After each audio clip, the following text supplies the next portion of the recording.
नमस्कार, Asian public TV में आपका स्वागत है। मैं हूं डॉक्टर शिशिर उपाध्याय। नेशनल खबरों में सबसे पहले महाराष्ट्र की खबर से शुरू करते हैं। महाराष्ट्र की सांगली लोकसभा सीट से निर्दलीय जीते विशाल पाटिल ने कांग्रेस को समर्थन दिया है। इसके साथ महाराष्ट्र में कांग्रेस की संख्या बल अब 13 से बढ़कर 14 हो गई है। विशाल पाटिल ने नई दिल्ली में कांग्रेस की अध्यक्ष सोनिया गांधी और राहुल गांधी से मुलाकात करके आशीर्वाद लिया। इसके बाद पाटिल ने पार्टी के राष्ट्रीय अध्यक्ष मल्लिकार्जुन खड़गे को समर्थन का पत्र सौंपा। विशाल पाटिल कांग्रेस से लड़ना चाहते थे, लेकिन सीट शेयरिंग में यह सीट उद्धव ठाकरे के पास चली गई थी। ऐसे में यह निर्दलीय चुनाव लड़े। पाटिल 1 लाख से अधिक वोटों से जीते हैं। उन्होंने सांगली सीट पर बीजेपी के मौजूदा सांसद संजय काका पाटिल को हराया है। शिवसेना यूबीटी ने इस सीट से महाराष्ट्र केसरी रह चुके चंद्रहार पाटिल को उतारा था। लोकसभा चुनाव का परिणाम आ चुका है। एनडीए गठबंधन की एक बार फिर सरकार बनने जा रही है। यह चुनाव कई पार्टियों के लिए अच्छी रही तो कई पार्टियों के लिए बुरा रहा। वहीं दिल्ली में सत्ता संभाल रही आम आदमी पार्टी के लिए यह चुनाव एक झटके की तरह साबित हुआ है। पंजाब में जहां आपने सभी सीटों पर चुनाव लड़ा था और महज 3 सीटों पर ही जीत दर्ज करा पाई, वहीं दिल्ली में आपके हाथ एक भी सफलता नहीं मिली है। यहाँ पार्टी ने 4 सीटों पर चुनाव लड़ा था। आपने दिल्ली में कांग्रेस के साथ गठबंधन में दिल्ली में लोकसभा चुनाव लड़ा था, लेकिन खबर है कि विधानसभा चुनाव में दोनों की राहें अलग हो सकती हैं। इस खबर पर मुहर खुद आपके मंत्री गोपाल राय ने लगाई है। आपके विधायकों के साथ समीक्षा बैठक के दौरान गोपाल राय ने कहा कि हमारा गठबंधन सिर्फ लोकसभा चुनाव के लिए था।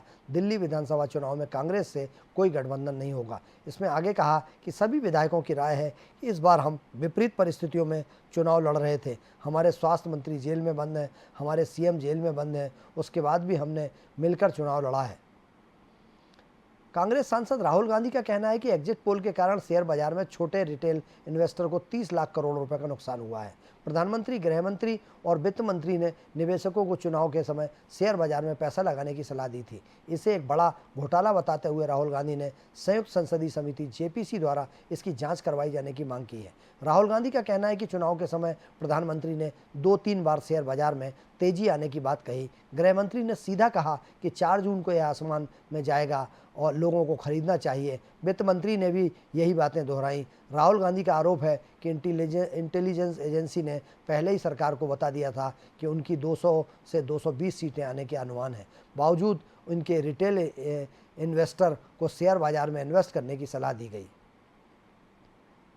ईवीएम यानी इलेक्ट्रॉनिक वोटिंग मशीन जो हर चुनाव में खास चर्चा में रहती है। विपक्षी नेता इसकी विश्वसनीयता पर सवाल खड़े करते हैं।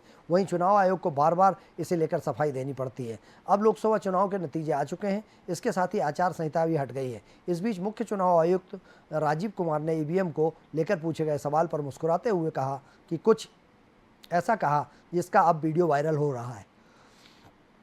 सीईसी कुमार ने मजाकिया अंदाज में कहा, अब तो सबके सामने है, अब तो सबको पता है कि अब क्यों पीटना है। तो अब थोड़े दिन ईवीएम को आराम करने दीजिए, उन्हें अगले चुनाव तक आराम करने दीजिए, फिर बाहर आएगी, बैटरी बदलेंगे, पेपर बदलेंगे और वो फिर गाली खाएगी और फिर रिजल्ट अच्छे से बताएगी। शायद गलत मुहूर्त में उसका जन्म हुआ है।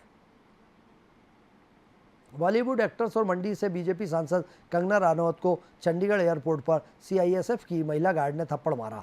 बताया जा रहा है कि कंगना द्वारा किसान आंदोलन को लेकर दिए गए बयान से कुलविंदर कौर आहत थी, इसलिए उन्होंने बीजेपी सांसद को थप्पड़ मार दिया। एक्ट्रेस ने आरोप लगाते हुए सख्त एक्शन लेने की मांग की थी। बाद में अभी कमांडेंट को कुलविंदर कौर को निलंबित कर दिया है और उनके खिलाफ एफआईआर दर्ज कर ली गई है।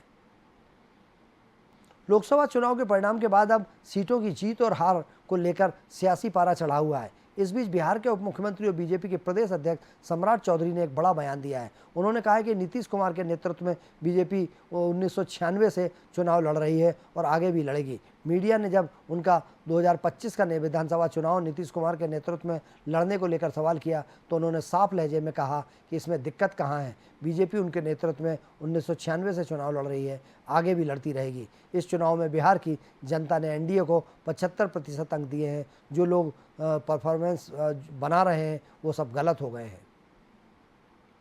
मुंबई के पवई इलाके में अतिक्रमण विरोधी अभियान के दौरान कुछ स्थानीय लोगों ने हमला कर दिया। कार्रवाई के लिए मौके पर पहुंचे पुलिसकर्मियों और बीएमसी अधिकारियों पर पथराव किया गया। मौके पर कई पुलिसकर्मी घायल हो गए। इससे भारी पुलिस बल की मौजूदगी कर दी गई। एक बीएमसी अधिकारी ने बताया कि हमले के बाद दोपहर करीब 1 बजे अतिक्रमण विरोध अभियान को रोक दिया गया। अधिकारी ने बताया कि पवई के जय भवानी नगर में अतिक्रमण हटाने का अभियान चल रहा था। इस दौरान स्थानीय लोग बीएमसी टीम पर पथराव करने लगे, जिसमें कुछ पुलिसकर्मी भी घायल हो गए हैं। मरहम पट्टी के बाद उन्हें अस्पताल ले जाया गया। इलाके में तनाव का माहौल है, जिसे देखते हुए प्रशासन ने अतिरिक्त पुलिस बल को तैनात किया है। केंद्र में लगातार तीसरी बार सरकार बनने पर नरेंद्र मोदी संसद भवन के सेंट्रल हॉल में पहुंचे। थर्ड टर्म में जीत के बाद जब प्रधानमंत्री संसद पहुंचे तो उनका अंदाज बिल्कुल पहले जैसा ही नजर आया। जब वो संसद भवन के सेंट्रल हॉल में एनडीए संसदीय दल की बैठक में पहुंचे तो उन्होंने भारतीय संविधान को अपने हाथ में लेकर सिर माथे से लगाया। संविधान को नमन करने के बाद मोदी बैठक में शामिल हुए। इस दौरान एनडीए सांसदों ने ताली बजाकर उनका स्वागत किया। पीएम मोदी ने जिस तरह से तीसरे टर्म में जीत के बाद संसद भवन के सेंट्रल हॉल में एंट्री की थी तो उनका पहली बार पार्लियामेंट में आने की तस्वीर जहन में ताज़ा हो गई। 2014 में जब वो जीत कर आए थे तो उस समय संसद भवन के गेट पर लेटकर पार्लियामेंट को प्रणाम किया था। इसके बाद उन्होंने सदन में एंट्री की थी। नारायणपुर जिले में पुलिस कैंप पर हुए नक्सली हमले का वीडियो सामने आया है। हमले के बाद कैंप में अफरा तफरी मच गई जब नक्सलियों ने वहां विस्फोटक से धमाका किया था। वीडियो में हाथ में राइफल लिए जवान मोर्चा संभाले हुए और खुद को सुरक्षित करते हुए नजर आ रहे हैं। नक्सलियों द्वारा दागे गए बीजीएल फटने पर ही का दृश्य इस वीडियो में नजर आ रहा है। यह हमला इकार भट्टी पुलिस कैंप पर 2 दिन पहले हुआ था। जवानों की जवाबी कार्रवाई के बाद नक्सली उल्टे पैर भाग गए थे। कैंप में दूसरी तरफ मौजूद मजदूरों ने यह वीडियो रिकॉर्ड किया। उन्होंने इस सोशल मीडिया पर पोस्ट किया। यह हमला 5 जून की शाम को हुआ था। इस दौरान नक्सलियों ने देसी बीजीएल दागे थे। इसमें 4 बीजीएल दागे थे, लेकिन उनमें से एक ही फटा। इस समय पुलिस कैंप को बड़ा नुकसान होने से बच गया। ऋषिकेश बद्रीनाथ हाईवे पर नारकोट के पास एक बड़ा हादसा हुआ। रुद्रप्रयाग से 5 किलोमीटर पहले पहाड़ी से गिरे बड़े बोल्डर की चपेट में आकर 2 यात्रियों की मौत हो गई, जबकि 7 यात्री घायल हो गए।